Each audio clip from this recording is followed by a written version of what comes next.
Dalam perjalanan sejarah yang dipenuhi dengan mukjizat dan keajaiban, terdapat satu kisah yang begitu memukau dan menggugah hati. Kisah Bahtera Nabi Nuh, sebuah cerita tentang kesabaran, keimanan, dan kehendak Allah yang luar biasa, yang membawa kita kepada pengalaman yang sungguh luar biasa. Kembali hadir di hadapan Anda tentang kisah-kisah Nabi. Semoga memotivasi dan dapat memetik pelajaran pada hikmah kisah ini. Mari kita pahami inilah kisah selengkapnya.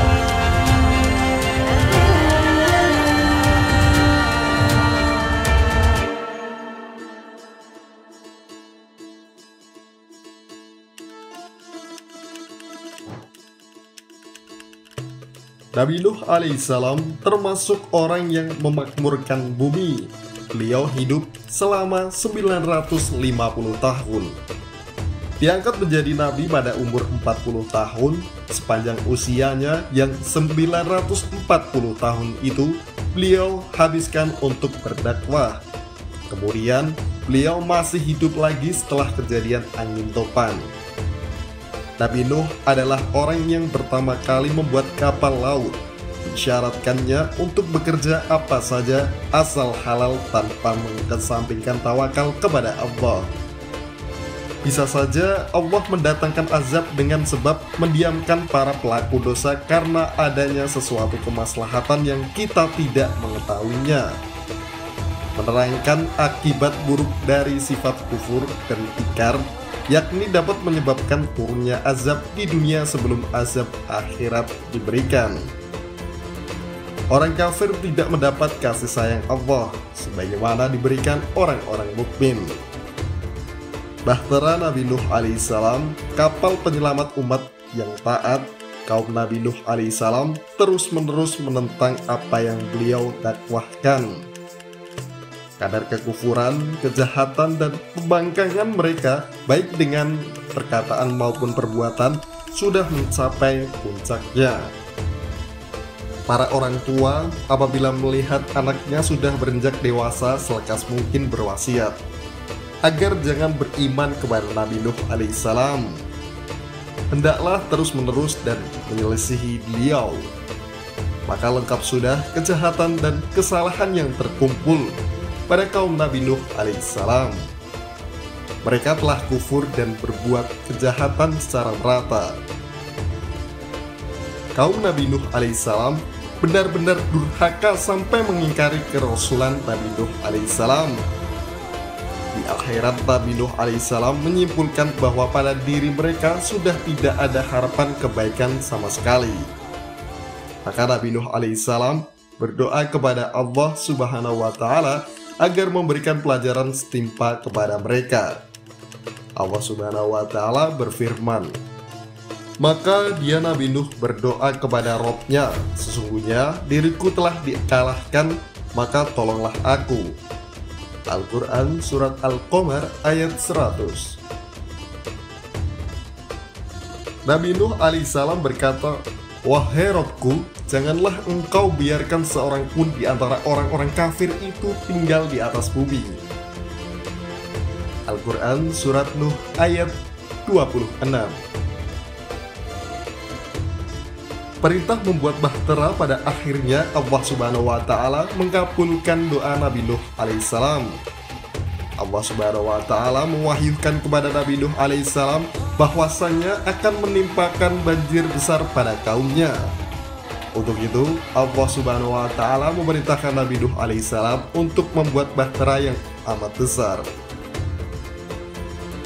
Bahtera itu akan membuat Nabi Nuh alaihissalam, orang-orang beriman, serta beragam makhluk yang mempunyai ruh yang dikehendaki oleh Allah subhanahu wa ta'ala untuk tetap hidup sesudah banjir bandang menimpanya. Pembuatan bahtera yang amat besar itu bukanlah hal yang sederhana. Allah subhanahu wa ta'ala membimbing dan mengawasi secara langsung akan pembuatannya. Allah subhanahu wa ta'ala memfirmankan, dan buatlah bahtera itu dengan pengawasan dan petunjuk wahyu kami, dan janganlah kamu bicarakan dengan aku perihal orang-orang yang zalim itu. Sesungguhnya mereka nanti akan ditenggelamkan. Al-Quran Surat Hud ayat 37. Lantas, bagaimanakah bentuk bahtera Nabi Nuh? Ahli sejarah berselisih pendapat tentang panjang dan lebarnya bahtera tersebut. Ada yang mengatakan panjangnya 80 zero dan lebarnya 50 zero. Ada yang menyatakan panjangnya 300 zero dan lebarnya 50 zero. Kalau 1 zero sama dengan 0,5 meter, hitunglah berapa luasnya. Tetapi mereka bersepakat bahwa tingginya 30 zero.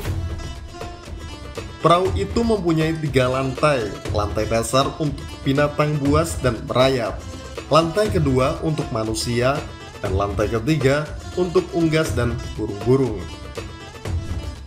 Bahtera itu mempunyai pintu yang terletak di tengah dan mempunyai daun pintu yang mengunci rapat dari atas. Di setiap ruas kayu, baik dari dalam maupun luar, dilumuri dengan tir yang berfungsi menahan air agar tidak bisa masuk. Ketika Nabi Nuh alaihissalam memulai membuat bahtera, kaumnya bukannya makin sadar akan kekhilafan mereka, tetapi malah menjadi-jadi dalam mengejeknya. Allah Subhanahu wa Ta'ala menghibur Nabi Nuh alaihissalam untuk jangan bersedih hati atas apa yang mereka lakukan. Allah Subhanahu wa Ta'ala telah memberi kabar kepadanya bahwa sekali-kali tidak akan bertambah orang yang beriman dari kaumnya. Allah Subhanahu wa Ta'ala menyatakan dan diwahyukan kepada Nuh bahwasanya sekali-kali tidak akan beriman di antara kaummu kecuali orang yang telah beriman saja. Karena itu, janganlah kamu bersedih hati tentang apa yang selalu mereka kerjakan. Al-Quran Surat Hud ayat 36. Setelah pembuatan bahtera selesai, datanglah apa yang Allah Subhanahu wa Ta'ala janjikan kepada Nabi Nuh alaihissalam dan kaumnya. Tiba-tiba Allah Subhanahu wa Ta'ala memerintahkan langit untuk mengguyur bumi dengan air yang deras. Disusul bumi agar memancarkan air dari segala penjuru dengan cepat. Tungku-tungku tempat persiapan pun berubah menjadi mata air yang tak henti-hentinya. Bertemulah sumber air yang berlimpah baik dari atas maupun dari bawah. Allah Subhanahu wa Ta'ala memerintahkan Nabi Nuh alaihissalam agar segera naik bahtera beserta orang-orang yang beriman dan keluarganya, dan tidak memberi masa tenggang waktu. Barangkali orang-orang yang sebelumnya jelas-jelas tidak beriman mau diajak. Berbagai macam binatang dengan pasangannya berbondong-bondong mengikutinya. Setelah muatan sudah naik, maka Nabi Nuh alaihissalam berkata kepada seisi makhluk yang ada di bahtera tersebut. Dan Nabi Nuh berkata, "Naiklah kalian ke dalam dengan menyebut nama Allah di waktu berlayar dan berlabuh. Sesungguhnya Rabbku benar-benar Maha Pengampun lagi Maha Penyayang." Al-Quran Surat Hud ayat 41.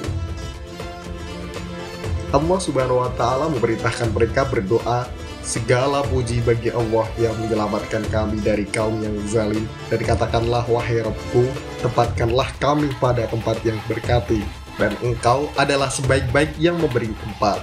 Al-Quran Surat Al-Mu'minun ayat 28-29. Saat itu seisi bumi dipenuhi dengan air, baik gunungnya, bukitnya, padang pasirnya, bagian datarnya, dan jurangnya.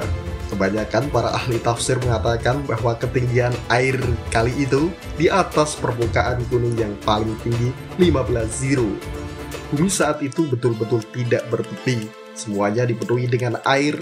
Bahtera itu melewati ombak yang tingginya bagaikan gunung-gunung. Semua kaum Nabi Nuh alaihissalam yang membangkang dibinasakan oleh Allah Subhanahu wa Ta'ala hingga tak tersisa seorang pun. Mereka tenggelam bersama kepongahan terhadap syariat Nabi mereka. Mereka tenggelam bersama kesombongan kepada ajaran Nabi mereka. Itulah balasan bagi orang-orang yang menentang agama Allah Subhanahu wa Ta'ala, dan orang yang zalim akan mengalami hal yang semisalnya, dan siksaan itu tiadalah jauh dari orang-orang yang zalim. Al-Quran Surat Hud ayat 83. Wallahu a'lam.